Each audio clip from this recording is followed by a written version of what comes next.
So in this segment, we're going to be discussing Victoria Derbyshire hitting a Tory minister with an absolute combo alt finish.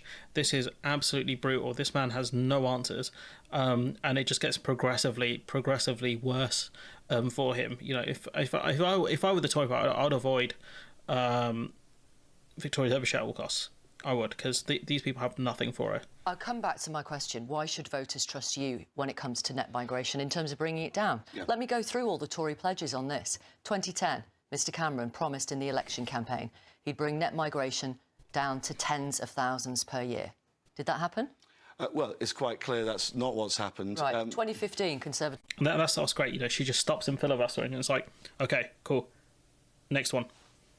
...manifesto. The pledge was reiterated. Did that happen? Well, I think we've also seen huge, big changes. Did that happen? No, it clearly didn't. 2017. And he's got nothing. Theresa May reiterated the tens of thousands pledge. Did that happen? No.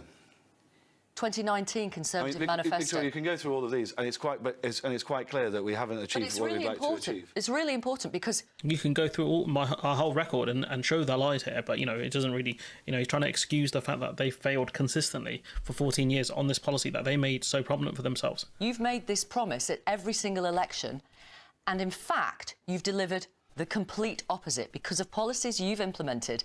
The numbers have gone up and up and up.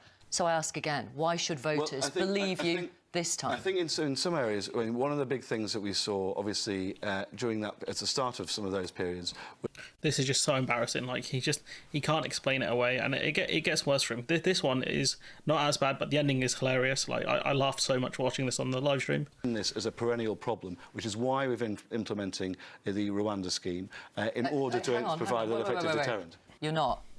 Will you have sent any asylum seeker on a flight to Rwanda before the election? Let me answer your first question. Yes, we have. Yes, we have. And we've passed that legislation in Parliament. I think they sent one person who went voluntarily. Parliament. And that person's disappeared subsequently. Already. Big deal. Rishi Sunak said today... It is a big deal, because it's going to happen. What is going to happen? The flights are going to go to Rwanda. Not before the election, they're not. Well, maybe not, but... It's like a teacher talking to a kid who thinks they know it all. We have maybe not. Are you saying they might? We have passed the legislation to make it happen. You just questioned whether or not we had done. Of course we've taken action there. Every time we've tried to pursue clampdowns on illegal migration, we've been... Passing legislation is one thing. It's then actually got to work. I agree with you. So, sorry, let's just be clear. Are you saying...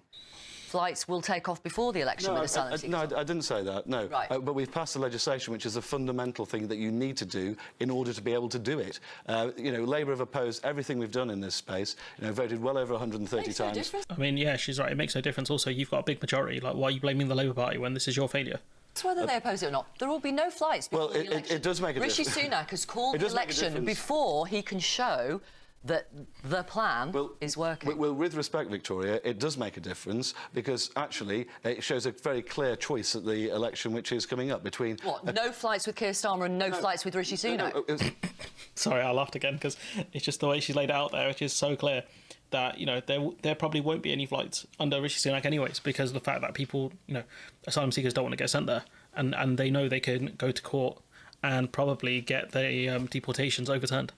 So, you know, it's very clear, like, he had nothing for it. Absolutely, it's very clear, you're absolutely right. There will be no flights with Keir Starmer because he said he'll cancel... There won't be any flights with Rishi Sunak. He said that today. No, we've literally said, we win the... You know, this is our Rwanda scheme, right? And so you would think if the scheme would work, you know, he would be able to do it, you know, they would have sent the planes would be in the air, you know, during the election. But they haven't, you know, she basically hit him with this, honestly.